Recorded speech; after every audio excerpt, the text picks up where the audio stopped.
Hello friends and welcome to the Exams Made Simple, and we are back again with the Hindu complete newspaper analysis for 4th of February 2021। 4 फरवरी 2021 का the Hindu newspaper analysis देखेंगे। शुरू करने से पहले आपको बता दूं कि हमारी current affairs revision series already चल रही है, जिसमें हमने जियोग्राफी इन्वायरमेंट पार्ट अभी कंप्लीट किया है, इकोनॉमी का पार्ट और इकोनॉमिक सर्वे का पार्ट अभी हमने शुरू किया है। तो those who of you want to join the series can join it. आपको पुराने वीडियोस भी देख सकते हैं, जो भी अपलोड हुआ है अभी तक वो सारा कंटेंट आप देख लेंगे, चाहे आप अभी ज्वाइन करें चाहे आपने पहले ज्वाइन किया हो। So those who want to join they can still join. CSAT course भी चल रहा है, तो those who want to join that they can join, है ना। उसमें लगभग 53 lectures have already been completed and uploaded, ठीक है। सो स्टार्ट करते हैं हम आज का the Hindu newspaper analysis with the questions first, जिनके आंसर्स आप मुझे करेंगे। आप अटेम्प्ट करिए, क्योंकि अब प्रीलिम्स का टाइम करीब आता जा रहा है। फरवरी से हम ले रहे हैं कि प्रीलिम्स करीब आ रहा है, तो अब क्वेश्चंस लगाने की हैबिट आपको डालनी है। Please do attempt from your side. Attempt आप कीजिए, नेक्स्ट डे मैं आपको आंसर्स बता दिया करूंगा। That is the best thing कि नेक्स्ट डे मैं पिछले दिन के आंसर्स बता दिया करूंगा, तो आपका रिवाइज भी हो जाया करेगा और आप क्वेश्चन अटेम्प्ट भी करेंगे एटलीस्ट उस दिन पे, ठीक है ना। तो आज से आप अटेम्प्ट करेंगे और अगले दिन मैं आपको आंसर बता दूंगा। तो पहला सवाल है, which of the following organization is donor for monitoring the illegal killing of elephants programme, यानी कि माइक प्रोग्राम में डोनर ऑर्गेनाइजेशन कौन सी है, इनमें से आपको बताना है। Options are World Wildlife Fund, World Economic Forum, European Union या IUCN। तो this is the first question. Second question is, consider the following statement with respect to Wildlife Crime Control Bureau। तो Wildlife Crime Control Bureau के regarding statements दिए हैं, आपको बताना है। पहला स्टेटमेंट है, it's a statutory multi disciplinary body under the MOEFCC। दूसरा स्टेटमेंट कह रहे it is mandated to establish a centralised wildlife crime data bank. तो आपको बताना है इनमें से कौन सा स्टेटमेंट सही है, one only, two only, both या none. Question number 3 is basically which of the following statements are correct with respect to Pattachitra painting. तो पट्टचित्रा पेंटिंग के रिगार्डिंग कौन सा स्टेटमेंट सही है। पहला स्टेटमेंट कह रहा है it is a form of painting that is painted on a piece of cloth in states of Bengal and Orissa. दूसरा स्टेटमेंट कह रहा है the Orissa version of the painting depicts Hindu mythology and specially inspired by the Jagannath and Vaishnava sect. अब आपको बताना है इनमें से कौन सा स्टेटमेंट सही है, one only, two only, both या none. Question number 4 is which of the following ministry releases the consumer price index for industrial workers, यानी कि CPI IW इनमें से कौन सी ऑर्गेनाइजेशन निकालती है। Options are ministry of social justice and empowerment, B ministry of finance, C ministry of personnel public grievances and pensions या D ministry of labour employment. Question number 5 है, which of the following statements are correct with respect to panchayat extension to scheduled areas act of 1996, यानी कि पेसा 1996 के regarding कौन सा statement सही है। पहला स्टेटमेंट कह रहा है it empowers the Gram Sabha to identify persons as beneficiaries under the poverty alleviation programme. दूसरा स्टेटमेंट कह रहा है it applies to all panchayat local bodies which are inhabited by tribal communities. तो इनमें से कौन सा स्टेटमेंट सही है, one only, two only, both या नन। तो these are the 5 questions for you today. Please do try to attempt this questions and इनके आंसर्स कल मैं आपको बता दूंगा जब मैं न्यूज एनालिसिस स्टार्ट करूँ। तो ये हो गए सवाल आज के। अब आप मूव करते हैं हम न्यूज एनालिसिस पार्ट की तरफ। तो जो पहली न्यूज है वो बेसिकली है, ministry of environment forest and climate change has announced the establishment of a centre for wetland conservation and management. तो CWCM याद रखिएगा, इंडिया का पहला रहेगा ये centre for wetland conservation and management. ये कहाँ अनाउंस हुआ है, चेन्नई तमिलनाडु के लिए अनाउंस किया गया है। याद रखिएगा, it has announced the establishment of centre for wetland conservation and management and this announcement came on the occasion of world wetland day. तो वर्ल्ड वेटलैंड डे कब था, 2 फरवरी। याद रखिएगा 2 फरवरी को आपको आपका वर्ल्ड वेटलैंड डे था। तो 2 फरवरी को ही बेसिकली अनाउंस किया गया कि इंडिया का पहला centre for wetland conservation management आएगा। कहाँ पर आएगा, तमिलनाडु में आएगा। अब इसके बाद थोड़ा मैं इसके बारे में आपको बता दूं, तो it has been established as a part of national centre for sustainable coastal management. तो ये इस्टेब्लिश किया गया है as a part of national centre for sustainable coastal management. याद रखिएगा, national centre for sustainable coastal management के अंतर्गत establish किया गया है। एंड बेसिकली आया क्यों है?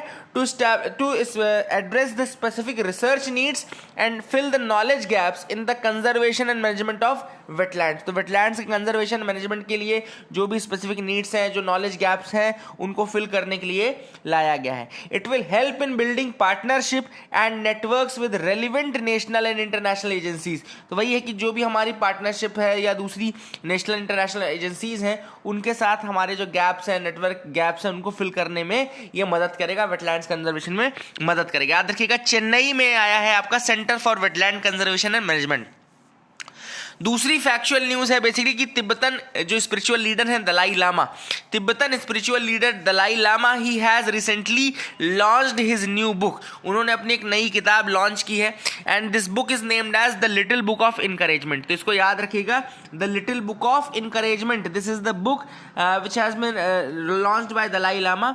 Actually it has 130 approx quotes जो कि आपको मोटिवेट कर सकते हैं। पता नहीं अब आपको मोटिवेट करेंगे कि नहीं करेंगे, लेकिन हाँ ठीक है, अगर आप कोट से मोटिवेट होते तो आपको कर सकते हैं। The little book of encouragement, it comprises of 130 quotes and the book is edited by Renuka Singh and it has been published by the Penguin Random House. तो this is basically your factual news आप बोल सकते हैं। तीसरी news है, एक rare maritime mineral मिला है जेरोसाइट। याद रखिएगा, अब maritime mineral, rare maritime mineral जिसका नाम है jarosite, jarosite. This is a rare maritime mineral which has been found in Antarctica ice. कहाँ मिला है ये? अंटार्कटिका आइस में मिला है and it was discovered after drilling deep into the Antarctica ice. तो it was found after drilling deep into the Antarctica ice. Now jarosite is a mineral from Mars which is scarcely seen on Earth. So it's a mineral from Mars which is scarcely seen on Earth.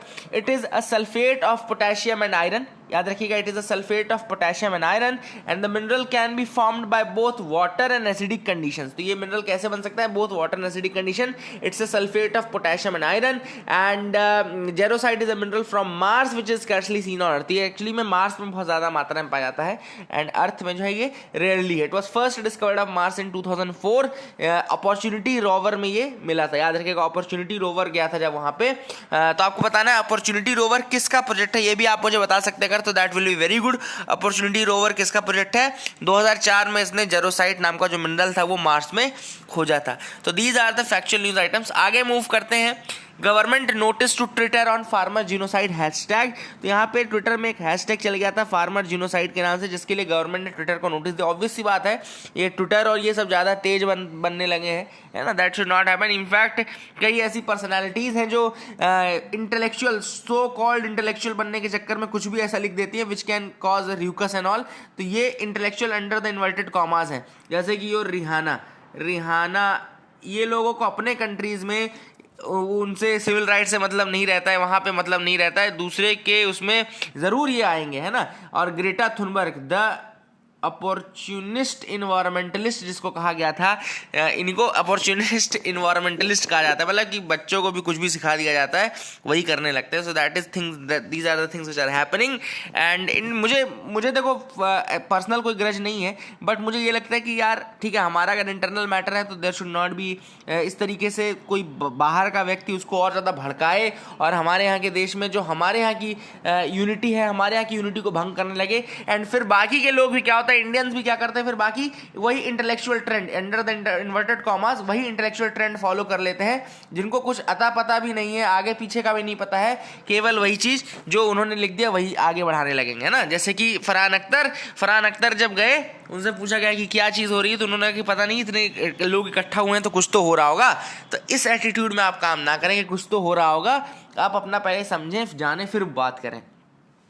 अगला जो news है वो है Amazon CEO Jeff Bezos to step down. तो एक important news क्यों है ये, क्योंकि ये आपका किसी भी स्टेट पीसीएस में पूछा ही जाएगा, it will be asked. For example MPPSC होने वाला है ना, तो पूछेगा कि नया उसमें सीईओ कौन बना है, तो याद रखिएगा एनडी जैसी, याद रखिएगा Andy Jassy has been named his successor, है ना, अमेजॉन में। तो दिस है $1.7 trillion global retail giant Amazon, and third quarter of 2021 में CEO Jeff Bezos will step down and Andy Jassy will be his successor. तो Andy Jassy will be the successor of that, ठीक है ना। अब arrow India शुरू हुआ है। Arrow India 2021 कहाँ पे शुरू हुआ है? ये आपका बेंगलुरु में शुरू हुआ है, याद रखिएगा। एरो इंडिया कहाँ पे शुरू हुआ है? बेंगलुरु में शुरू हुआ है 2021 का। यह यलहंका एयरफोर्स स्टेशन है। यहाँ पे एक बार एक्सीडेंट भी हो गया था एरो इंडिया के शो में। यलहंका एयरफोर्स स्टेशन जो कि है आपका कहाँ पर है? बेंगलुरु में ही है। तो ये भी आपको याद रखना है कि यलहंका एयरफोर्स स्टेशन कहाँ पर है? बेंगलोर का है। Now Supreme Court refuses to intervene in the conversion laws. तो जो कन्वर्जन लॉज स्टेट का है ना, यूपी का है, एमपी का है, उनमें सुप्रीम कोर्ट के chief justice S A Bobde ने कहा कि we will not be interfering directly, firstly let this come through the High Court. We would love to hear the opinion of the High Court, and जब High Court अपना opinion दे देगा उसके बाद ही हम इसमें कुछ आगे एक्ट करेंगे। So Supreme Court has ignored the direct interference in that, है ना। Now this is a photograph of the day which I personally liked a lot, है ना, कि आपको पता है कि there is a prey and there is a predator both in the same room, but the death is laughing and the death is sleeping, and see यहाँ पे जो व्यक्ति जाने वाला था वो किस तरीके से, and finally the dog was saved. It was a very very good thing. The dog was saved finally, है ना। मैंने पता किया और इसमें पेपर में भी निकला था कि the dog was saved, and that was the sigh of relief. That was the relief which I got, है ना। But this was really a great photograph. अगला है ensure strict implementation of try regulations. High court ने अब कहा है कि जो ट्राई के रेगुलेशंस हैं, रूल्स हैं, उनका स्ट्रिक्ट इंप्लीमेंटेशन होना चाहिए। तो दिल्ली हाई कोर्ट ने बेसिकली कहा है कि telecom Regulatory Authority of India, जो कि हमारे यहाँ के टेलीकॉम सेक्टर का रेगुलेटर है, उसका कंप्लीट एंड स्ट्रिक्ट इंप्लीमेंटेशन होना चाहिए उसके रूल्स का। और एक्चुअली में क्या था कि 2018 में वो रूल्स एंड रेगुलेशंस आए। तो ट्राई रेगुलेशंस 2018, जिसको TCC/PR बोलते हैं, 2018, याद रखिएगा। TCC/PR 2018 कहा जाता है इनको, TCC/PR 2018। तो ये इसका फुल फॉर्म बता देता हूँ। इसका फुल फॉर्म है telecom commercial communication customer preference regulations. याद रखिएगा, telecom commercial communications customer preference regulations. याद रखिएगा, telecom commercial communication customer preferences regulations. तो TCC/PR 2018 में लॉन्च किया गया था। और उन्होंने ये कहा है दिल्ली हाई कोर्ट ने कि जितने भी अनसॉलिसिटेड कमर्शियल कम्युनिकेशंस है, अनसॉलिसिटेड यानी कि जो मांगे ना गए हों, ऐसे कम्युनिकेशन आप बंद करें, है ना। अनसॉलिसिटेड कमर्शियल कम्युनिकेशंस को क्लोज किया जाए, इमीडिएटली शट डाउन किया जाए, ठीक है ना। ट्राई के बारे में आपको बता दूं कि ट्राई एक बॉडी है which has been set up under section 3 of the Telecom Regulatory Authority of India Act 1997। तो ट्राई एक्ट 1997 का एक्ट है। ट्राई एक्ट कब का है? 1997 का एक्ट है। और section 3 of the TRAI act के अंतर्गत इसको बनाया गया है। And it is the regulator of the telecommunication sector in India. It is the regulator of the telecommunication sector in India. And the TRAI act was amended by an ordinance. TRAI act was amended by an ordinance effective from 24th January 2000, established a telecom dispute settlement and appellate tribunal। इसके बाद try act को amend किया गया 2000 में, और इसमें एक body बनाई गई जिसको बोलते हैं TDSAT, यानी कि telecom dispute settlement and appellate tribunal. And जो भी यहाँ से अपील जाती थी वो TDSAT में जाती थी, ठीक है ना। कंपोजिशन है इसका, चेयरपर्सन होते हैं not more than 2 full time members and not more than 2 part time members. तो 2 full time members and not more than 2 part time members. And they are appointed by central government and the duration for which they can hold their office is 3 years और until they attain the age of 65 years। तो 3 year या 65 साल तक की as होती है कि central government को अपॉइंट करते हैं, ठीक है ना। तो दीज आर अनदर फैक्ट्स जो कि आप इंपॉर्टेंट है, याद रख सकते हैं। आगे मूव करते हैं। एडिटोरियल में जो पहला एडिटोरियल हम डिस्कस करेंगे वो है no to vaccine nationalism and yes to global cooperation. Now this a very very good article, very very good article. क्यों? क्योंकि इसमें देखो कुछ तो आपको फैक्ट मिल जाएंगे जो कि आपके एग्जाम के लिए इंपॉर्टेंट है। दूसरा, इसमें आपको बहुत अच्छी चीज मिलेगी। देखो क्या है, while the advanced countries have turn their back on the need of poor countries. बहुत सारी एडवांस्ड कंट्रीज ऐसी थी जिन्होंने की अपनी पीठ दिखा दी टू द पुअरर कंट्रीज। वहीं पे इंडिया ने एक बहुत अच्छा एग्जाम्पल पेश किया है, एटलीस्ट आफ्टर ये जब कोविड का ये जो लास्ट फेज चल रहा है, कहना चाहिए कि वैक्सीन आ गई है, ठीक है, डिप्लॉय हो रही है, उस फेज में इंडिया ने एक ऐसी चीज डिस्प्ले की है, एक ऐसा एम्पैथेटिक डिस्प्ले किया है कि जो कि एक एग्जाम्पल सेट करेगा दूसरी कंट्रीज के लिए। India has taken a position that is significant and यहाँ पे बहुत सारे अप्रूव्ड डोसेस को वो क्या कर रहे हैं, अपने नेबरिंग कंट्रीज में भेज रहे हैं। आपने देखा होगा, मैंने पहले ही बताया था कि उन 8 कंट्रीज के नाम बताए थे, मालदीव्स बताया था, श्रीलंका बताया था, ब्राजील बताया था, बर्मा बताया था, नेपाल बताया था, भूटान बताया था, अफगानिस्तान बताया था, यहाँ पर की वैक्सीन इंडिया भेज रहा है।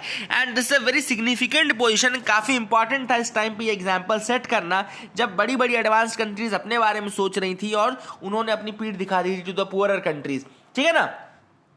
एंड ग्रांट मोड में वो ऑलरेडी ये करते रहेंगे, इंडिया ने ये भी कहा है, and they will be deploying the vaccines in the grant mode to the least developed of the countries. And यहाँ लीस्ट डेवलप्ड कंट्रीज को फ्री ऑफ कॉस्ट भी दिया जाएगा, will be free of cost. And shipment vaccine from India have already started reaching different parts of the developing world. बहुत सारी countries में जाने लगा है shipment.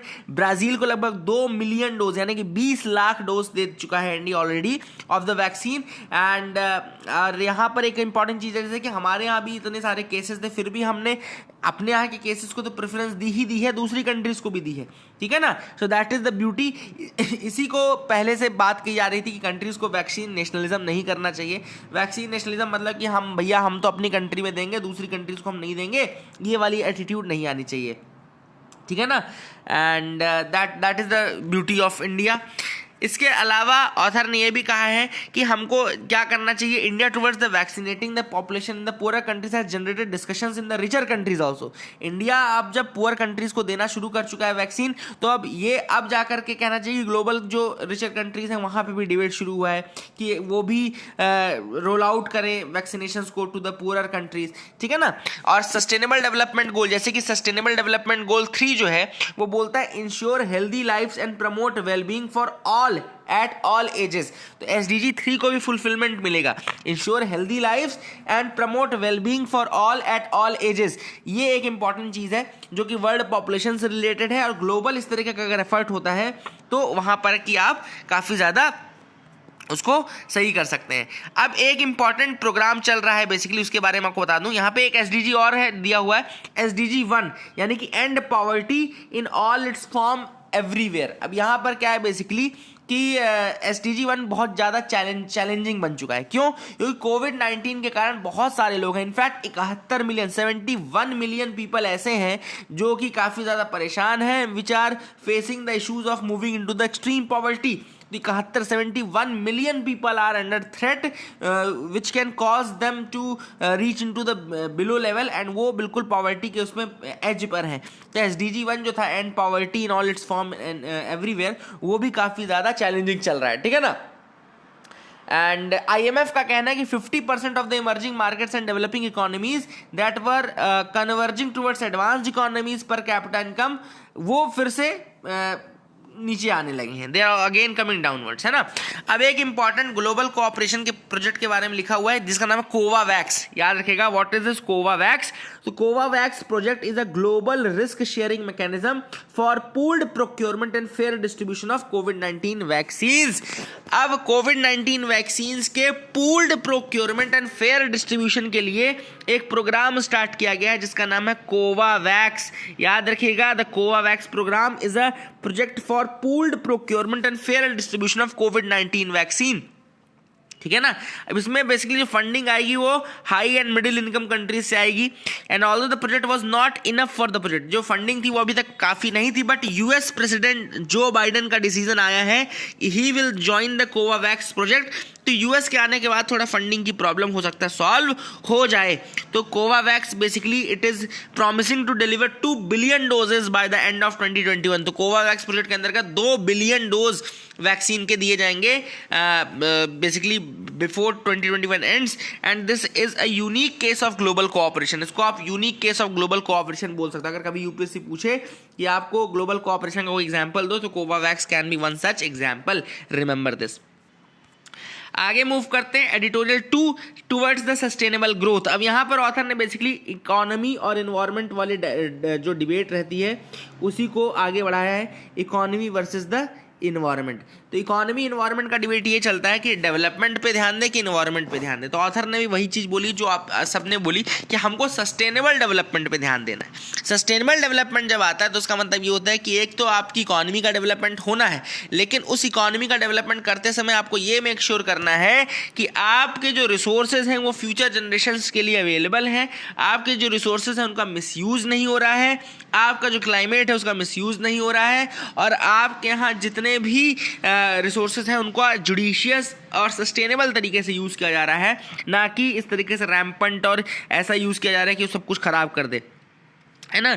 And we have to recognise that there would not be an economy without the natural environment. तो यहाँ पे author ने एक बहुत अच्छी चीज़ बोली है कि we have to recognise the fact that there will not be any economy without natural environment. अगर आप सोचो कि नेचुरल एनवायरनमेंट ही ना रहे या रिसोर्सेज ना रहे तो क्या कोई इकोनॉमी रहेगी? नहीं रहेगी। तो वही चीज़ ऑथर ने यहाँ पे बोली। एंड जो डिक्लाइन है वाइल्ड लाइफ पॉपुलेशन में, conversion rate of natural ecosystem for other uses, that is very high in India as well. तो इंडिया में भी काफ़ी ज़्यादा है कि लैंड यूज चेंज हो रहा है, decline in wild life population हो रहा है, कन्वर्जन रेट बहुत ज़्यादा हो रहा है नेचुरल इकोसिस्टम का, तो ये सब इंडिया में भी बहुत ज़्यादा है। वही चीज़ ऑथर ने कही है कि इकोनॉमी तो ठीक है, डेवलपमेंट ठीक है, लेकिन वहीं पर आपको इन्वायरमेंट पे भी उतना ही ध्यान देना है। फिर ऑथर ने कहा कि आजकल हम एक और चीज़ नहीं देखने लगे हैं जिसमें जूनोटिक पैथोजेंस वाइल्ड ओरिजिन के काफ़ी ज़्यादा आ रहे हैं, है ना। तो ये भी एक इशू है जहाँ पर कि वाइल्ड लाइफ को आप अगर सही से प्रोटेक्ट नहीं करोगे, उसका सही यूज़ नहीं करोगे, मतलब कि अगर चूहे खाना शुरू आप कर दोगे तो फिर वो तो फिर कुछ ना कुछ तो वो जो भी हंटा वायरस है ये सब लेकर के आएगा ही, है ना। फिर एक ऑथर ने बोला है कि ग्लोबल रिस्क रिपोर्ट आती है। किसकी रिपोर्ट आती है? वर्ल्ड इकोनॉमिक फोरम की। ये रिपोर्ट काफ़ी इंपॉर्टेंट है, इसको याद रख लेना, पूछ भी सकता है यूपीएससी। वर्ल्ड इकोनॉमिक फोरम की ग्लोबल रिस्क रिपोर्ट है 2021 की, जो कि ये बोलती है कि environment risk continue to threaten the global economy. Obvious सी बात है, एनवायरमेंटल रिस्क काफ़ी ज़्यादा थ्रेटन कर रहा है, और इनमें जो टॉप 5 रिस्क हैं वो उनमें से extreme weather condition, climate action failure, human environmental damage, infectious diseases and biodiversity loss. यही टॉप 5 रिस्क हैं जो ग्लोबल रिस्क रिपोर्ट ने मेंशन किए हैं। इनफैक्ट अगर हम इम्पैक्ट के हिसाब से देखें तो इन्फेक्शियस डिसीजेस तो टॉप कर रहा है लिस्ट को, इन्फेक्शियस डिसीज, है ना, followed by climate action failure, उनमें उसके बाद फिर क्लाइमेट एक्शन फेलियर है। तो इम्पैक्ट की दृष्टि से यही दोनों टॉप पे हैं, ठीक है ना। और अगर रिस्क रिस्पॉन्स ब्लाइंड स्पॉट्स के उस हिसाब से देखें तो उसमें climate action failure and biodiversity loss, मतलब जिसमें हम कोई रिस्पॉन्स नहीं कर पा रहे प्रॉपर और आपको समझ में भी नहीं आ रहा है कहाँ रिस्पॉन्स करें, तो उसमें ये climate action failure and biodiversity loss top पर है। तो मतलब कि ये सब बहुत बड़े रिस्क हैं जो कि चल रहे हैं, और अगर एनवायरनमेंट नहीं रहेगा तो इकोनॉमी भी नहीं रहेगी। Destruction of environment is basically destruction of economy as well. ये भी आपको याद रखना है कि डेवलपमेंट के नाम पे आप एनवायरनमेंट को अगर डिस्ट्रॉय करेंगे तो ना रहेगा डेवलपमेंट, ना रहेगा एनवायरनमेंट। फिर एक स्टडी की गई थी स्विस आरई इंस्टीट्यूट द्वारा, याद रखिएगा, स्विस आरई इंस्टीट्यूट ने पब्लिश की थी 2020 में, एक biodiversity and ecosystem services index निकाला था। Biodiversity and ecosystem services index अगर आपसे कोई पूछे तो स्विस री इंस्टीट्यूट याद रखिएगा, biodiversity and ecosystem services index. Biodiversity and ecosystem services index अगर यूपीएससी पूछता है तो स्विस री इंस्टीट्यूट याद रखेगा। अब इसने ये बोला कि 20% of the countries including India have fragile ecosystem. 20% countries ऐसी हैं इंक्लूडिंग इंडिया जिनका फ्रेजाइल इकोसिस्टम है, and 55% of the global GDP depends upon high functioning biodiversity and ecosystem services. 55% जो वर्ल्ड की जीडीपी है ना, वो केवल high functioning biodiversity and ecosystem services पे बेस्ड है। तो काफ़ी इंपॉर्टेंट फैक्ट्स है जो कि बताता है कि बिना इन्वायरमेंट के आपकी इकोनॉमी भी नहीं रहने वाली है। तो इसका रिव्यू करें और आप बेसिकली ये देखें कि इन्वायरमेंट को आप किस तरीके से सस्टेनेबल यूज़ कर सकते हैं, है ना, इन्वायरमेंट को नुकसान ना पहुंचाएं।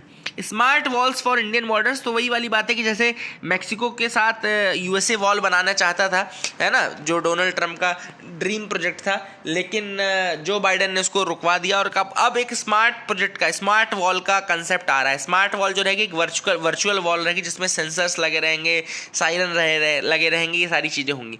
तो यहाँ पे ऑथर ने बस यही बोला है ये आर्टिकल में कि वो जो स्मार्ट वॉल का प्रपोजल है या वर्चुअल वॉल का प्रपोजल है जिसमें सेंसर्स और ये सब है, उनका यूज़ अपन इंडिया के बॉर्डर्स के लिए कर सकते हैं क्या। आपको ये देखना है पहली चीज़ कि हमको इंडिया के बॉर्डर्स के लिए स्मार्ट वॉल्स का प्रपोजल है, प्लस दूसरा कि जो डिफेंस फैसिलिटीज़ हैं, जैसे कि सपोज एयर बेस है, अब पठानकोट एयरबेस पे ही अटैक हो गया, इन सब जो एयर बेसेस हैं और जो इस तरीके के हाई सिक्योरिटी कॉम्प्लेक्सेस हैं वहाँ पर भी अपन वर्चुअल वॉल्स का निर्माण इन एडिशन टू द जो आपका ह्यूमन बेसिकली सेफ्टी है उसके साथ साथ आपको स्मार्ट वॉल का कंसेप्ट भी सोच सकते हैं आप लोग, ठीक है ना। It can be thought of. And border areas जहाँ पर स्पेशली कि आपके पास प्रॉपर रगड टेरेन है, टेरेन काफ़ी ज़्यादा है, वैसा है, वहाँ पर आप क्या कर सकते हो कि ये स्मार्ट वॉल का कंसेप्ट काफ़ी अच्छा हो सकता है।